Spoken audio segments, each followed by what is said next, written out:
Hello, I'm Mr. Hartgrave, and this is the ultimate Isotope 8 guide. Now, in this guide, I am not going to be telling you character by character which Isotope 8 to put on certain characters because the goal of this guide is to make something that will last at least a few months, maybe a year, dare I say, giving you the thought process behind why I put the Isotope 8 classes on the characters that I do.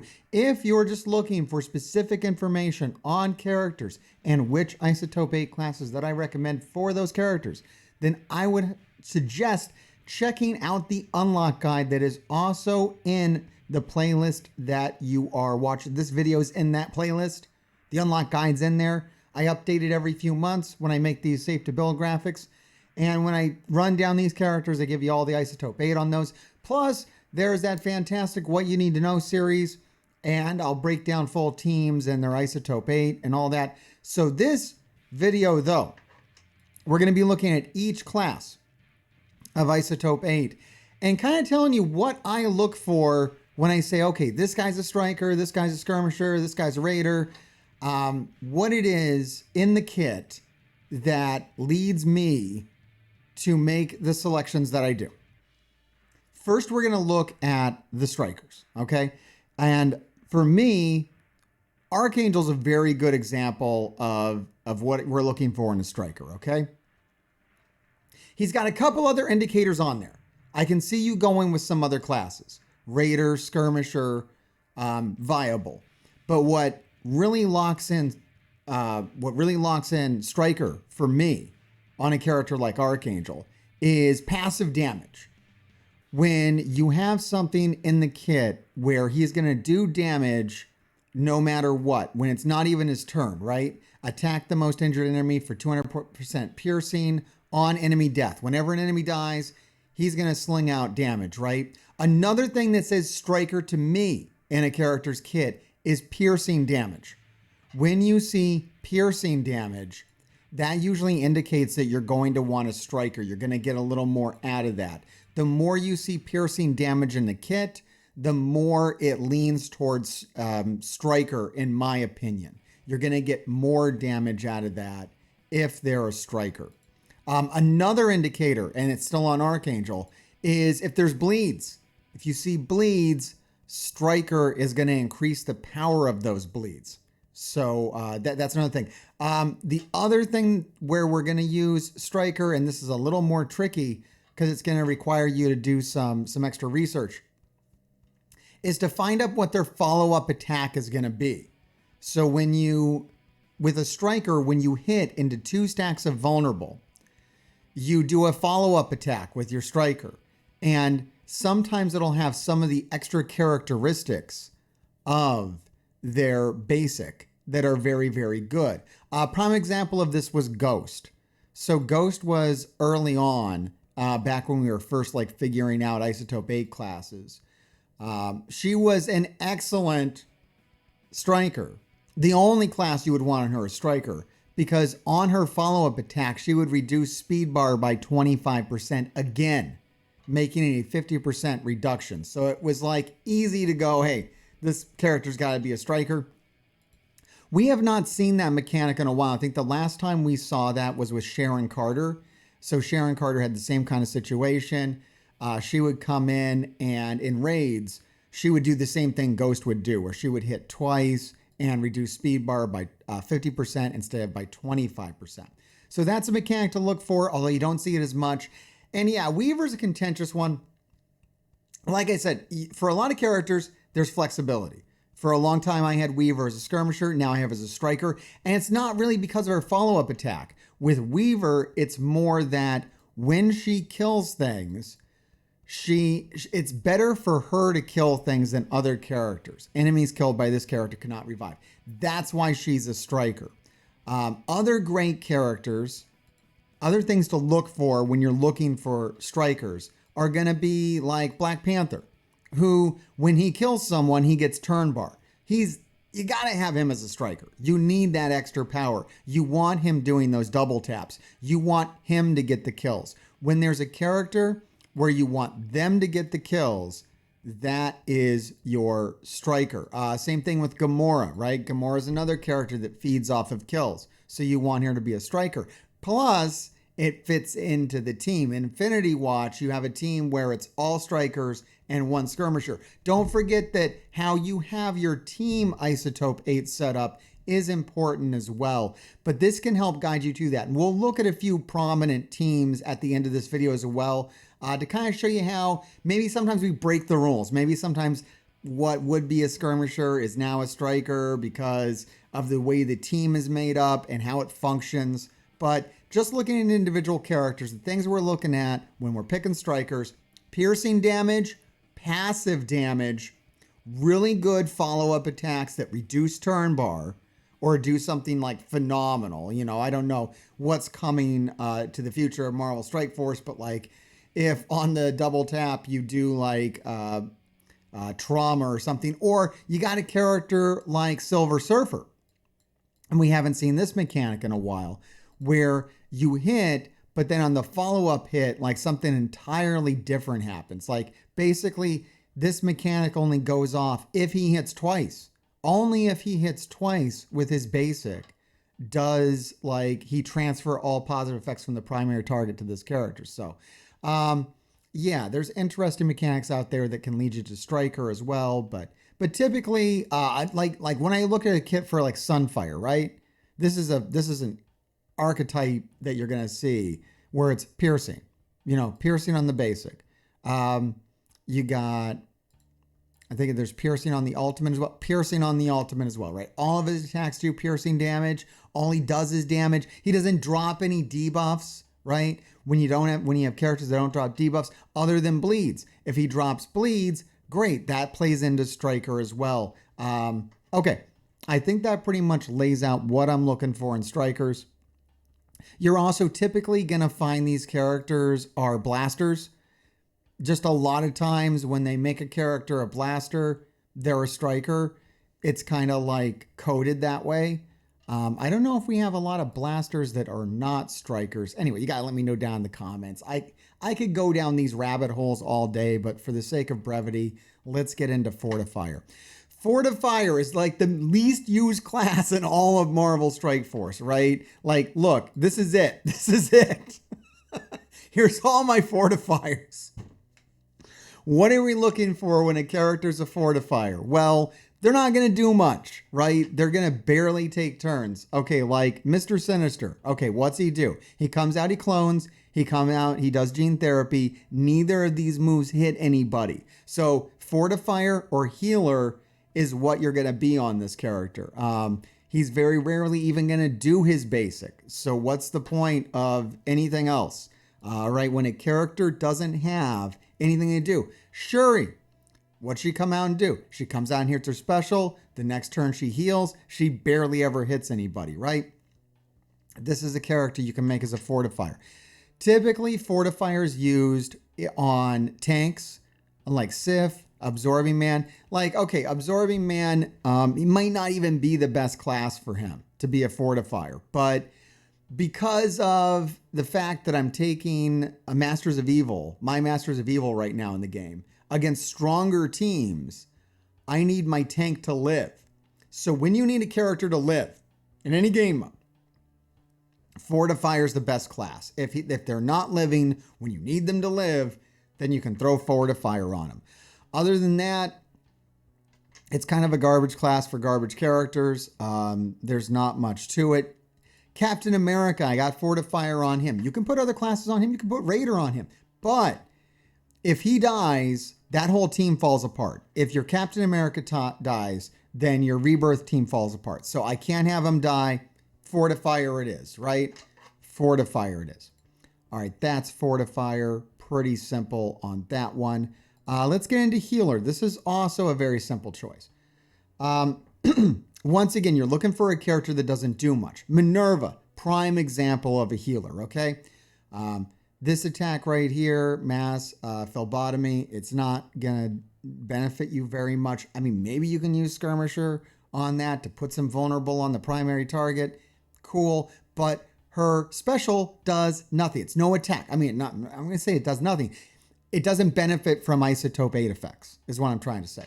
And she is a healer. Like, she heals. That's what she does. So healer on her makes her a better healer. This affects like her passive, which is active healing. Go figure that out. Her passive has active healing.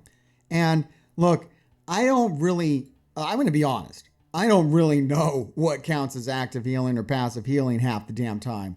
Try it out. Try it with and without. You can find out that way. It's a little goofball because sometimes they break their own rules with it, but whatever. A good example of a recent healer in the game is Captain Carter. You can make her other classes, but what she does is heal. When the primary function of the character on the team or standalone is to heal, then healer is the way to go.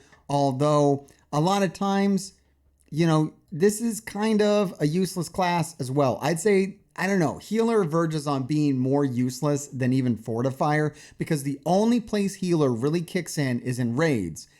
And these days, our raid teams are so good that healer just doesn't even make it. You don't even need it.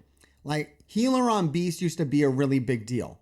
Right now, I don't know, maybe I'd switch it over to skirmisher finally, just to get those extra vulnerables out on the board. I still do like to get this amazing full heal off of beast. It's really good to have healer on him. I'm curious, what is healer level 5 gonna do for you? On primary hit, if the target's vulnerable, apply regeneration to the most injured ally and heal them for 10% of this character's max health. It's not bad. I mean, it's an interesting effect. I don't know if I have any characters I'm going to be taking up to level 5 healer. It's not really going to help you out in most cases in 5v5 battles, arena battles. Even the highest level of healer is going to be a little useless. And like I'm saying, raid teams are so good, you don't really need extra healing on most of them. Most of them are like over healing. It's really kind of, I feel like this class more than all the others has been phased out. If anything, I think we're going to see more fortifiers and less healers, as fortifier level 5 has some better benefits than healer level 5. Let's go ahead and have a look at this fortifier level 5. Once again, we're just starting now to get into level 5, blue level 5 abilities. But yeah, if this character has barrier, they get 40% drain. That's pretty cool. That's pretty cool. That's like you're your own healer now. And yeah, for a character that's a tank like Captain America, this is going to be great. Captain America is going to be a great level 5 fortifier. That's going to be a big deal on war defense, Cosmic Crucible defense. Think about it. You can't get through the tank. He's full healing. Whole damn team's fortifier. They're all full healing. That's a pain in the butt. Way worse than what you're going to see with healer. So yeah, I think fortifier is going to be a stronger class. It's going to finally be a better class than healer is. We're going to see less healers, more fortifiers. But really, both of these classes are very lackluster, and they don't really give you the benefits of what you're going to see with the tried and true striker skirmisher combo. So if you don't know what we're talking about here, skirmisher comes in, drops 2 stacks of vulnerable if you have them at level 3 blue Isotope 8. Striker comes in, hits once, then hits again. Double tap attack, right? That is the primary, that's like the best way to set this up. It's even better if the striker comes in, calls an assist from a skirmisher, the skirmisher lands 2 stacks of vulnerable, then the striker hits again. You have some rare cases in this game. I think Cloak might be the only one who can actually assist himself. I think like on his special or on his ultimate. He can hit with his ultimate. Since his ultimate drops a vulnerable, if it drops a vulnerable on his primary target, he can assist himself if he's a striker. So that's a really cool mechanic. It's something that you're going to want to exploit. What characters do we want to make skirmishers? Now, what I look for in a skirmisher, let me find a good one that we're not going to argue with, because I think a lot of people like to argue with my skirmisher choices. I think the classic example is Zemo. Okay, classic example is Zemo. I don't think I can get in trouble right now by saying Zemo is a skirmisher. And a lot of skirmishers are going to start off being something else, and then they're going to become skirmishers later on in their lifespan, right? Because we're going to run out of focus. We're going to stop being able to drop the debuffs. And here it is ability block. And this is what I'm looking for. I'm usually, if a character has ability block or stun, I make them a skirmisher. It's that simple. Because if a character drops ability block or stun, usually a lot of their value is in landing that ability block or stun. And if they can't do it, they're basically useless, or at least half as effective as they would be if they could do that. And that was Zemo very much. Everybody had him as a raider. I had him as a raider. And then we got this power creep. We got these new characters coming in, and all of a sudden you can't drop the ability block anymore. No more ability block. What are you going to do? Zemo sucks? No. You put level 5 green skirmisher on Zemo. Now he has 50% more focus. That's a lot of focus. And now he's landing ability block. I still have my Zemo landing ability block on other characters in this game. It's probably going to stop working soon. At a certain point, the character's just too old. Nothing's going to help. Another case of this, and this is why I have my Morgan Le Fay as a skirmisher, because if you can't land that ability block, and here we're talking about the mirror match, landing your ability block on the enemy Morgan Le Fay, which is still happening. Morgan Le Fay is one of the best characters in the game. You're still going to run your Morgan Le Fay against the enemy's Morgan Le Fay. It's going to keep happening. And if you don't have her as a skirmisher, everyone's Morgan Le Fay is going to be 7 red. Everybody's Morgan Le Fay is going to be level 95. You got to have that extra 50% focus to land that ability block. Even with it, I still struggle to land the ability block. Other people just got to give up on it. Now, Morgan Le Fay on paper looks like a great raider. In actuality, she's a great skirmisher.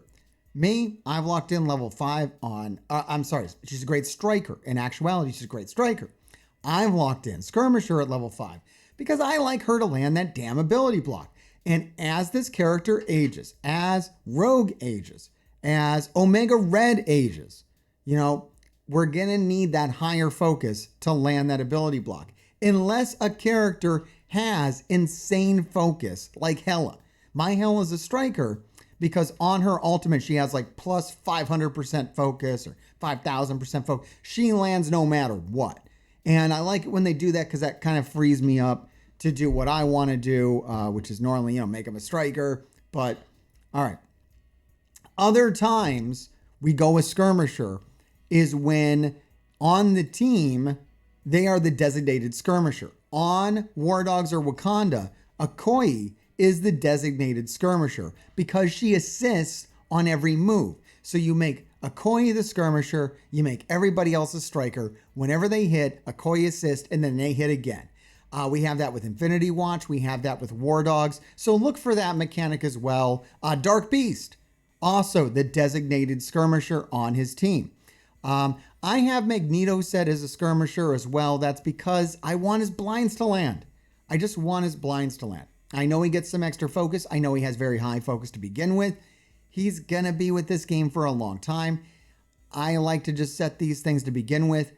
Agatha Harkness. I've seen a lot of people mess around with her classes. Look, she drops a stun. She drops a stun, I'm making her a skirmisher. It's as simple as that. If the character drops a stun or an ability block, I want skirmisher on him. That's why She-Hulk has skirmisher on her, right? She drops a stun. If she can't stun, what good is she? I mean, she's okay, but I need her to drop that stun. Same thing with Jubilee. A lot of people were not putting skirmisher on Jubilee. They were putting striker with Jubilee. I was never struggling with Jubilee, with my Astonishing X-Men. My Astonishing X-Men lasted much longer than other people because of my Isotope 8 selection, because I was always landing blinds. I was always landing stuns. They were going for a double hit because she lands blind on her double hit. Well, if you land it the first time, you don't need her to hit a second time. She's already dropped the damn blind. So there you go. Plus in raids, I guess she always applies blinds. So I don't know. It's more outside of raids where this becomes an issue. And you want this stun to land. I'm starting to use her in very high level Cosmic Crucible now. She's still landing her blind. She's still landing her stuns. A big reason of that is because of the skirmisher. Okay, we're going to finally move on to Raider, which is, I don't know. I'm going to admit it. This is a neglected class by me. I do not have a lot of Raiders. I know a lot of other people will go much heavier into Raider for me. But for me to make someone a Raider, I need to see the value. I need to see the very clear value in it. They basically have to scream at me and say, this character's a Raider, right? Shatterstar and Longshot, prime example. This is the kind of value I want to see if I'm going to go Raider. There's also a misnomer out there that Raider's higher damage than Striker. It's like 0.02. It's literally, I've looked at the charts and the data on it, and it's literally like 0.02.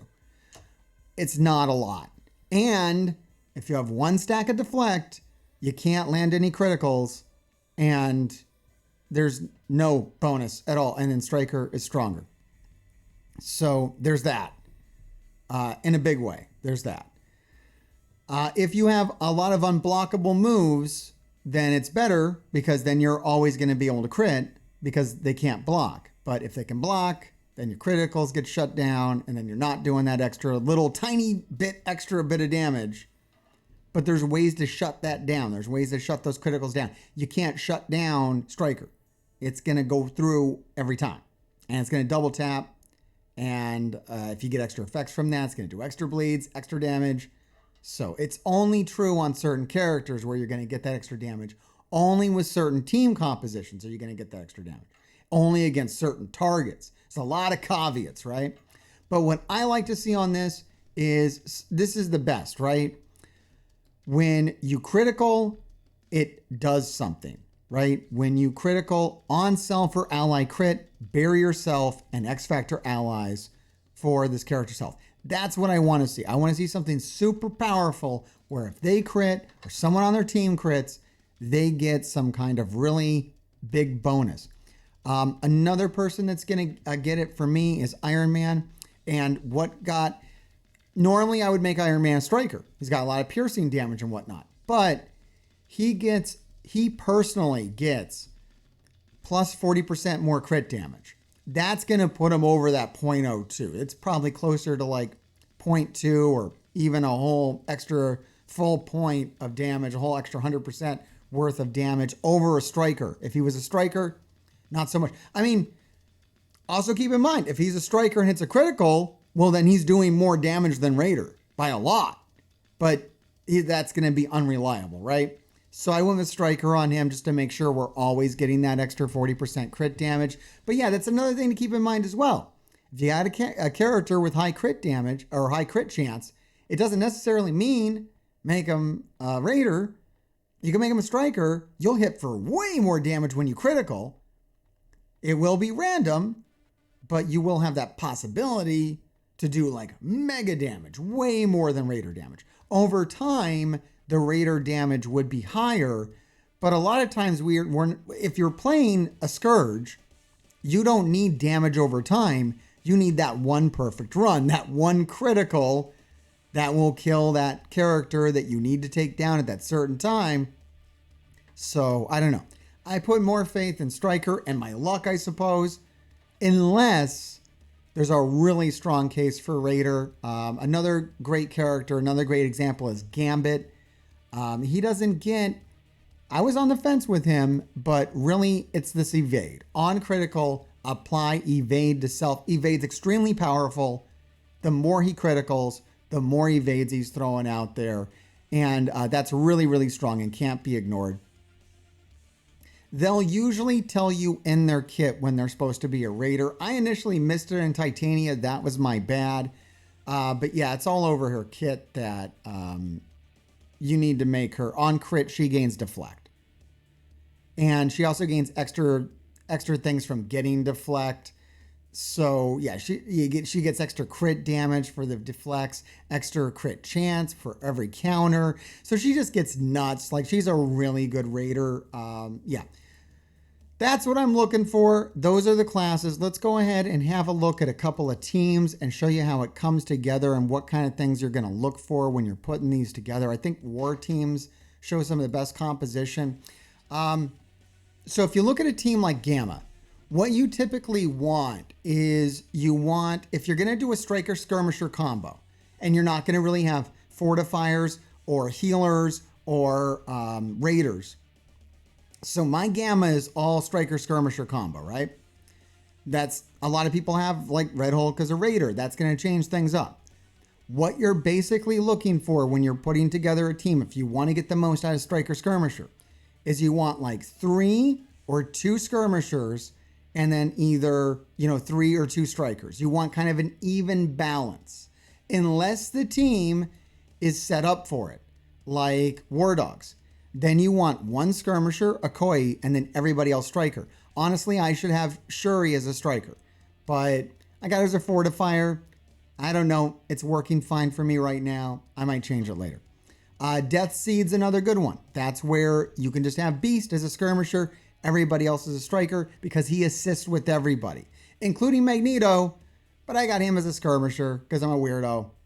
Plus, another thing to keep in mind is you might want those extra vulnerables out there. Vulnerables lower defense as well. So getting rid of them all the time can be a bit of a problem. Sometimes you want to keep, you want to make sure that the striker on the team is the one that hits. Like, okay, just using this team as an example, this goofball team up here, Tangled Web Hybrid thing or whatever. I really want Spider Weaver to do the follow-up attacks, to use the vulnerables.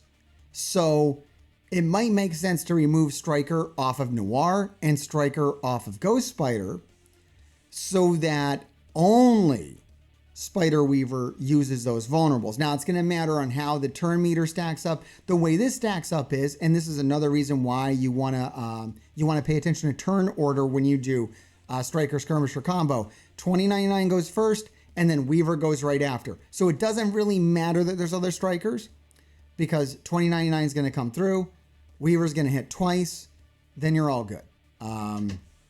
So pay attention to turn order. I don't know. Does 2099 get a turn in there? I just throw him somewhere else. I make sure he doesn't take the vulnerable. I can't remember right now. That's pretty much it. Those are my thoughts on how to do it. Let me know if you have any questions down below. If you have any arguments, just take them to msfgg.com and go use what everybody else uses. That's an option too. If you don't know, there's this great website, msfgg. No, sorry, msf.gg. It's not, there's no .com. It's msf.gg. You can go there and you can see what everybody, there's Isotope 8 confidence on that site. And it'll tell you what everybody else is set. And then you can just go with what the majority use. But I don't know. If you want to think for yourself, this is how you do it. That's how I do it, at least. You can come up with your own thoughts on that. If you want me to walk you through it and just tell you what I use, you can check out that unlock guide. A lot of other videos on this channel. I hope this helped you out. Grave diggers, keep digging.